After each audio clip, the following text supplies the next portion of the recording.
I take Rudy Gobert over. All right, that's it. I want to end this so badly for.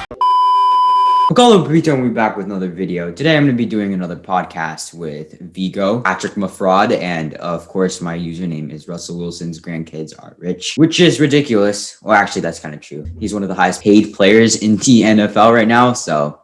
Yeah, there are a few topics we want to talk about because today's been a very hectic day. And we also want to talk about stuff in the past like all-star snubs. We want to talk about MVP races. We want to talk about, of course, the signing and the Houston Rockets decline. And last but definitely not least, the Russell Wilson trade rumors. Yeah, it hurts me a lot. But first, let's just start off with the all-star snubs because that was the thing that most recently came under fire for.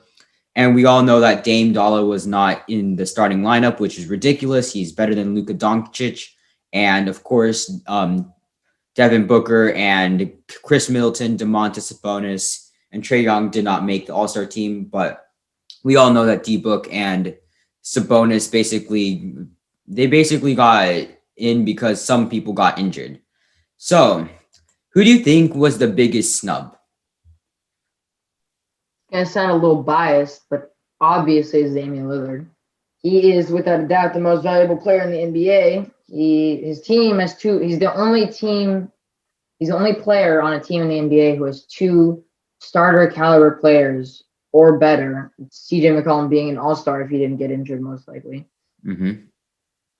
Injured, and he's keeping his team 4 games above 500, which is remarkable. And he's averaging career stats. Well, no, they're actually not career stats.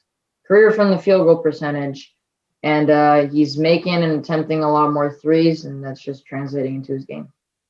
All right, yeah. Of course, we knew he was such a good slasher and he was a great three-point shooter. But of course, he took his game to the next level because he's trying to make a championship push with the Portland Trail Blazers. And now it's now or never, basically, because pretty much now he's hitting the peak of his career. So, of course, that is a big miss. And of course, Luka Doncic, nothing to take away from him. He's a very good player. And I've been watching too much Dallas Mavericks game because they've been featured on ESPN way too much. Screw you, ESPN. But what this means for Luka Doncic is, of course, he's a very, very good player. And he just turned 22, so happy birthday. But does this mean that he could have started if he was in the east part, or do you think he's having a better season than Kyrie Irving? So look at it this way. Devin Booker, Donovan Mitchell, Lillard, all those guys, all those point guards in the West.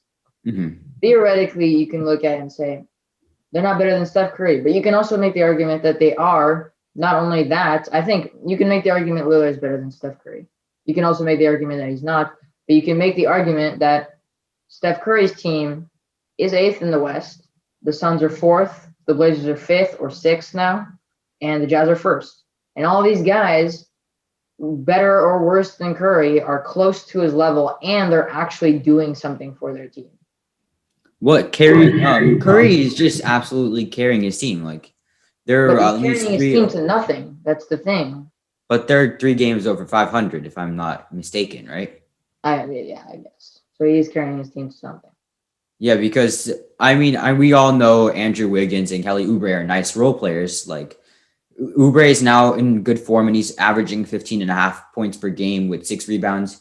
And Andrew Wiggins is having his best season. But don't tell me they would be a playoff team without Curry. They would not, because he's averaging at least 30 points a game and and a few rebounds and assists, which is being very helpful. And he's shooting 43% from the 3, which is ridiculous. That's really good. Yeah. But it shouldn't detriment Luka's value is unmatched for the Mavericks because the Mavericks were basically in free fall and he's the only one that gave him hope. But I do think Curry deserves his spot, and I do think Dame deserves his spot as the all-star starters. I would even argue maybe Dame and Mitchell. They're 20 games. The Jazz are 20 games over 500. One of the best team in the league, uncontestably. Oh yeah, and speaking of which, people were also saying Mike Conley could have been all-stars, but we're not even going to talk about that. It's too obvious. There are too many good guards. Too many good guards in the West. Too many good cards in the West. In the East, if you play in the East, it would be debatable. In the East, yeah, maybe. But of course, I think James Harden got snubbed from the East as an starter. Like, You're basically saying, is James Harden better than Kyrie Irving? yes, without a doubt. Absolutely. But while they were voting, no. Yes, of course. When he first came to Brooklyn, I don't think so. It's not even that. It's just the impact that he's giving to the team. Sure, he might not be averaging. So he's not averaging 30 voted points. a long time ago, though. But he's averaging. Okay, let's look at his value when he's a Brooklyn Net. He's averaging around 25 points a game, 8 rebounds, and 11 assists with the Brooklyn Nets by himself. Yeah. And of course, the shooting duties are all going to Kyrie Irving because Kevin Durant's injured, and James Harden's like, I'll give you the ball and you can score it. So, and 25 points is not a knock off how good of a shooter he is, because clearly he's having his most efficient season yet, because he's shooting like 50% from the field goal percentage, and of course that since he's taking a little bit less shots, he's shooting at a better efficient rate, and of course that helps the team make their possessions count, basically. And of course we know James Harden was already like a top 10 player before this, and proving that he can step down and take a playmaking role is just one step to show why he should have been an all-star starter over Kyrie Irving. That's a really tough conversation, because right now I'd say yes, but when they voted and when he first got to Brooklyn, they voted like 2 games after he came to Brooklyn. Don't forget, he wasn't bad with the Houston Rockets either. No, but when you look at it that way, Kyrie was more consistent. I see. I think personally, I think he was more consistent. Like Kyrie, if we want to even break down their what do you call the most typical stats what you look at, which are like points, assists, rebounds, those kind of stats. Like, I feel like even if you compare them, Kyrie Irving only averages about 3 points more than James Harden does, which is just saying how good James Harden is as a shooter, even if he's not shooting like 50 times a game, which he did basically in Houston, because they're like, do something, help us get to the top, and you're gonna just do it. But now, since he has an influx of talent around him, he can do everything he wants to do. If he can shoot it, if he wants to, then he can pass it and he can set up teammates. And clearly that's why the Brooklyn Nets are in such good form against higher ranked teams than when they're in such low ranked teams. If that kind of... Yeah, that makes sense. Now I'd like to talk about Chris Middleton, if possible. Chris Middleton. Everyone expected the Bucks to be such a good team because, Chris Middleton would do his average like 20 points of production. Giannis Antetokounmpo would average the same amount of stats, and Drew Holiday would absolutely tear it up.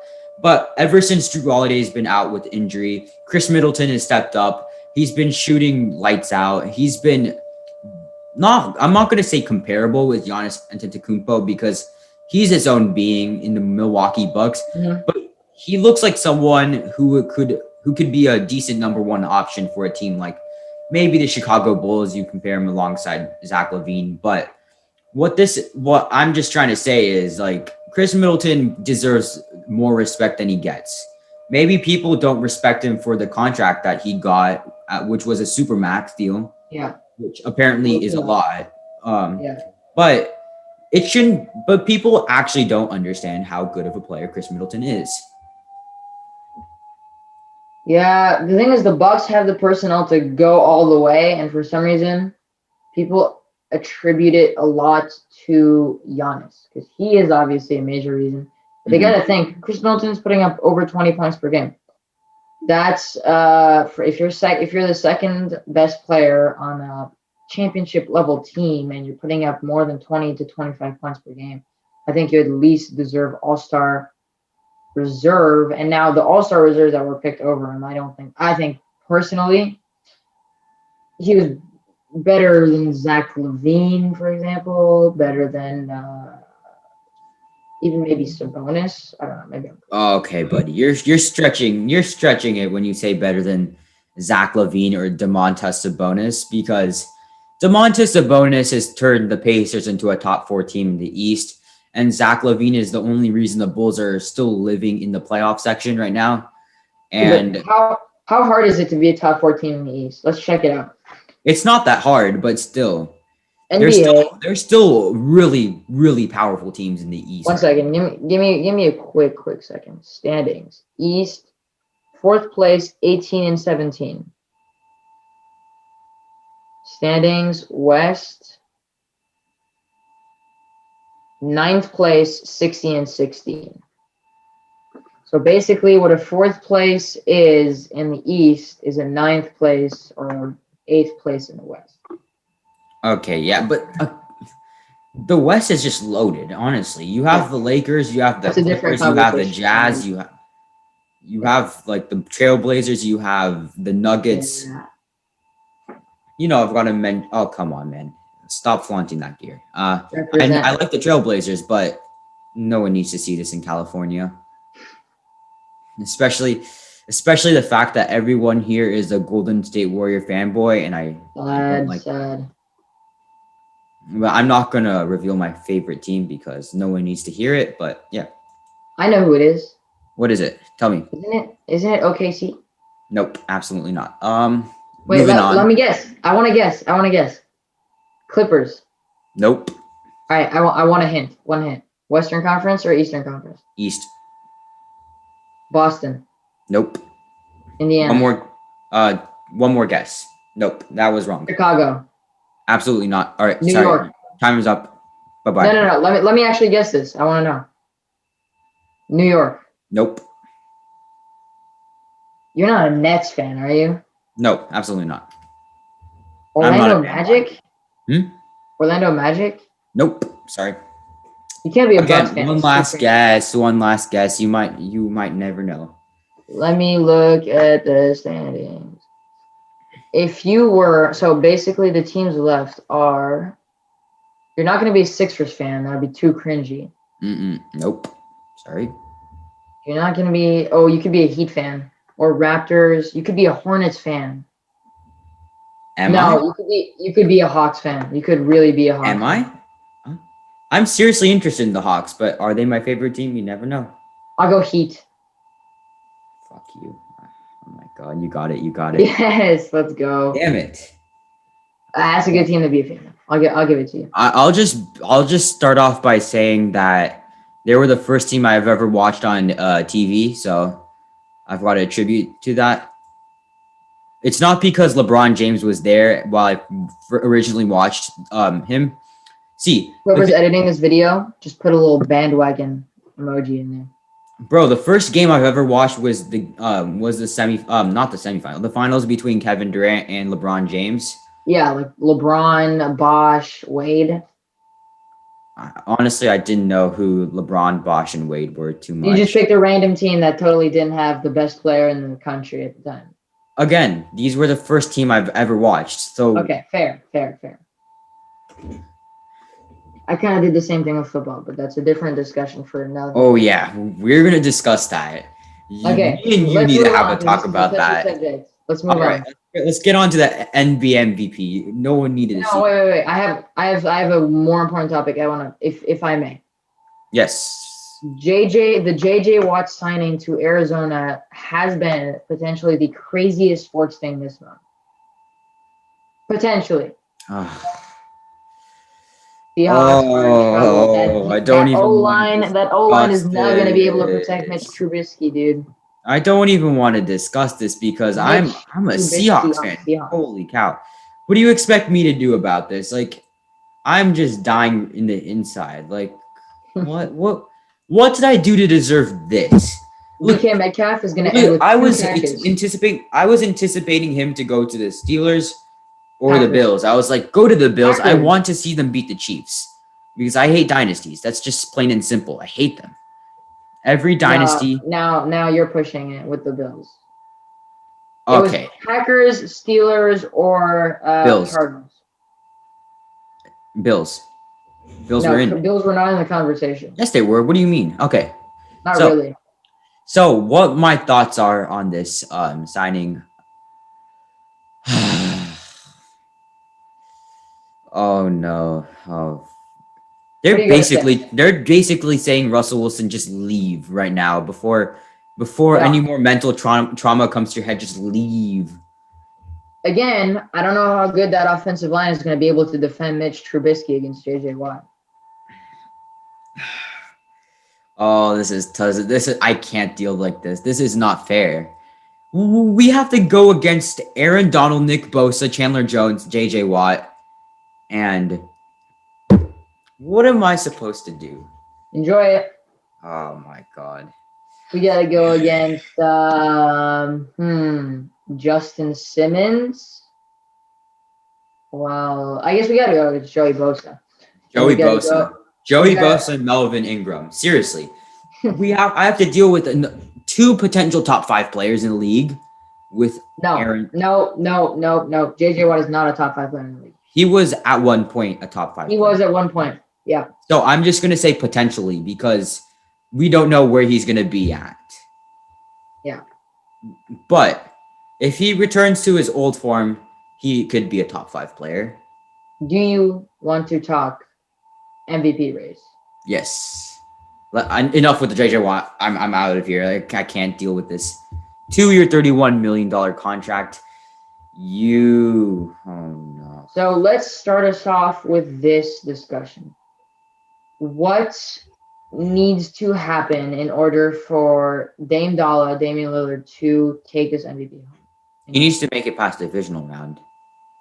He needs to carry the MVP is regular season. Oh right, it is. They do it before playoffs. He just needs to carry them to a decent top 4 in the West, and I think he'd have a good shot in it. Okay, now what needs to happen these are obvious. I have 3 other players in the target.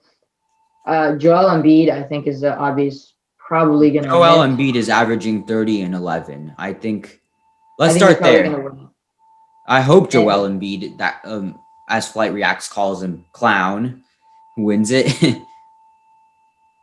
I don't like that Lebum is still in the top. Wow. Oh no. Okay. It's a little too much. AD leaves, right? AD's injured. 5-5. They go 5-5 after AD's injured. So what do you mean? It proves that Anthony Davis is what do you mean Lebum James doesn't deserve a top 5 finish? What do you mean? No, LeBron James is top 10 in MVP voting. I take Rudy Gobert over him. All right, that's it. I want to end this so badly to hear that. Oh my god. He's averaging 69.5% from the free throw line. What do you got to say about that? Just make it stop. You said Rudy Gobert deserves a higher finish. I'll take it. Rudy Gobert. Are you an idiot? Yes, you clearly are. But just because you live in California and you don't support the Lakers does not mean you have the right to call LeBron James not a top 5. I just don't like the LeBron's a very, very good player, but the bandwagon is a little crazy, you know. He's getting old. You can clearly see his conception's going down. His production. What do you mean? Anthony Davis leaves the team and they go 5-5. He can't even carry. You know how stacked the Lakers are? No, actually, you have to agree with this. I won't let you disagree. Schroeder, Harrell, Gasol. He has good pieces, and he can barely beat. He can't even beat the Wizards. But the Wizards are in good form. What do you mean? The MVP Wizards are in very good form. What do you mean? They've won the last 7 out of 9 games. They lost 5 games in a row, and that's uncontestably unacceptable, even if your best player leaves. Lillard had CJ McCollum go out. Who cares? He's going 6-4. Good job. And they have a way worse than the Lakers do. Way worse. Look how much games look at how much days off the Lakers had before. Oh my God. To even be at the top, near the top for the Lakers is ridiculous because imagine having only 70 days off of basketball. You play in October and you decide, okay, we're That's done. for And every team, though. Every not team every has team. 70 days off. 70 days off is 2 months, almost 2 months off, mostly 2 months off. That means like they only That's got 70. they ended in All the teams, October. though. Then All they the teams. started playing in December. Like, what do you expect LeBron James to do about that? It doesn't matter because that's for every team. Every team is going through the same things. No. Yes. The teams that ended in the bubble, before the bubble, they almost got a year off of basketball. And as teams fell, That's then they got teams. more time off. There's Like, not that many teams. There's not that many teams that didn't go to the bubble. Blazers went to the bubble. Suns went to the bubble. Clippers went to the bubble. Jazz went to the bubble. yeah, and they got Nuggets went to the eliminated bubble. early. All Therefore, those guys they're are out doing of the good. bubble and they can rest. All those guys are doing good. LeBron should just retire. I'm calling it right now. I'm calling it. It's over. LeBron, retire. Retire. Oh, you fraud. Oh my god. Oh my god. I can't listen to this uneducated opinion on LeBron James. That is ridiculous. Honestly, ludicrous. Oh no. I'm sorry, man. You need to calm down with your opinions. Just because you are a Damian Lillard fan / LeBron James hater doesn't mean Rudy Gobert. LeBron James, let's celebrate, boys. LeBron James is retiring. Should I just end this video right now? No. That's what I'm going to talk about. Sorry. Oh my god, Patrick, Yeah, a fraud. You mean a fraud at That's sports? what we do. I can't believe I'm going through the nicknames of LeBron James. One of his nicknames is the Little Emperor. You mean, and every Golden State Warriors fan calls him Lebum James. Yeah, it is. I'm not a Golden State Warrior fan. He's a bum. Let's talk Houston Rockets decline. Final topic. Let's get it wrapped up. All right, for sure. Yeah, for sure. So all right. I think let me present this one because I guess I was the one to introduce it. So you're a Houston Rockets fan. Pose yourself right now. I'm a Houston Rockets fan. I'm living in Houston. I'm repping the Houston gear. This is a Houston Rockets sweater right here. You see the big R logo right there. You see it? Mm-hmm. So I'm coming home from work and I see online James Harden throws ball at rookie. Then I see his fat ass trotting around on the screen in warmups. And the announcement wore a fat suit, you idiot. And I'm like, we need to get rid of this guy. He leaves. We win 5 games in a row. I'm happy. My team was down bad. We had an annoying player who was griefing everyone. 5 wins in a row. I'm happy. My team is winning. And then Christian Wood gets injured. We're done with this griefer. Christian Wood is going off. Now, all the Houston Rockets fans, every single one of them, we're going to win the championship. Christian Wood's getting MVP, most improved player, most valuable player. All the Rockets fans. Oh, guess what? I can imagine. In the past 10 games, guess what their record is in the past 10 games? What? What is it? Take a wild guess. 8-2? They're 0-10 in the past 10 games. They've lost right.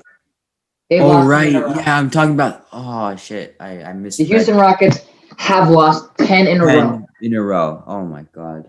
That team was destined for the playoffs. They're a 13th. Yeah, team. and then Christian Wood gets injured. That's end of story. Once It's Christian Wood done. gets injured, that's it. That was as high. Those 5 wins in a row. That was peak for that team. They need to trade everything for draft picks and rebuild now. That's my take. And they're not necessarily in a rebuild because again, if they do get Wood back, then it'll restore a lot of confidence, and then they'll be like, okay, we got some pieces. We've got a few pieces now, and they need to re-sign Oladipo, and then they'll be a playoff contender already. But think about it this way: Wall is like getting old.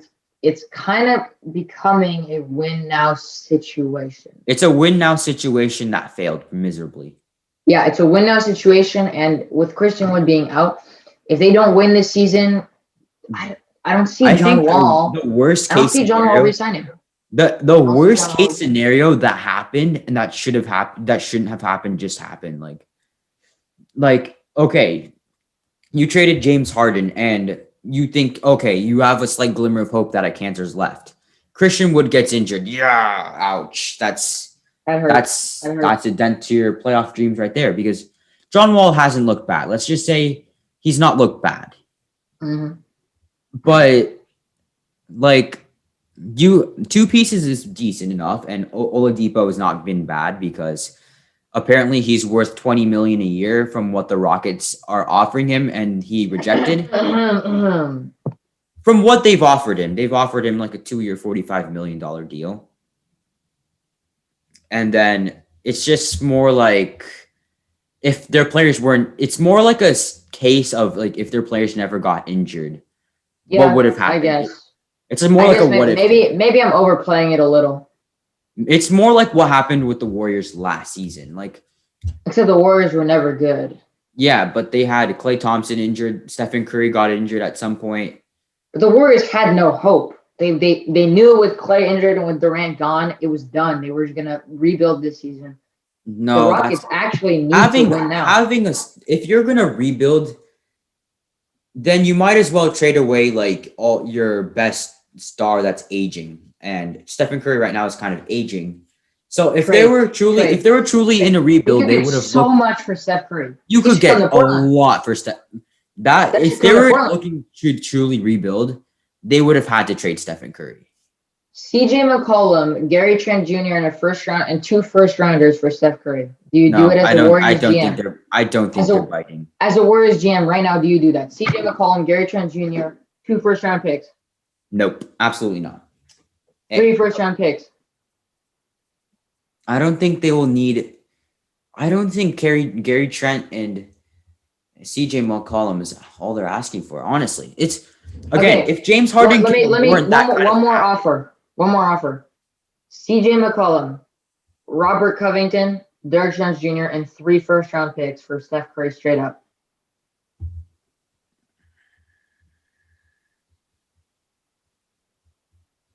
I don't know, man. I would have to think. Done deal. Wrap it up. It's done. I'll submit it to the NBA. Oh man. Done deal. All right, guys. Comment down below if you would do his deal. The Robert Covington, CJ McCollum. One sec. If you don't do the deal, I don't know what you're thinking. That's such a good deal. 3 first-round picks. Comment down if you do it. I think I would, because CJ McCollum is not exactly like aging too much, and he's a very good player. Robert Covington is a solid defensive piece that you can play. And Derek Jones Jr. obviously warranted a decent player for the Portland Trail Blazers, and 3 first-round picks. First-round picks are valuable. They are very valuable. Depends on the the team, though. The worse the team, the more valuable. Blazers are one of the best teams in the NBA at the end of the day. Yeah. But yeah. But there are 2 problems with this whole Stephen Curry deal. 1, value, and 2, contract. Mm-hmm. He's the 3rd most expensive player on the market, or 2nd, or he's the top 3 most expensive players in the market right now, because he earns $40 million a year, and obviously we know that is a lot, and it is something that could set teams back because maybe they're not able to pay him, or they won't be able to pay the rest of their team if they have to pay his contract. All right. So on that note, are we ending it? All right. Yeah, for sure. Hope you guys if you guys like this little podcast where I go mentally insane because I've heard some dumb stuff, please like, comment, and subscribe, and I'll see you in the next video. Stay tuned for episode 4. And peace.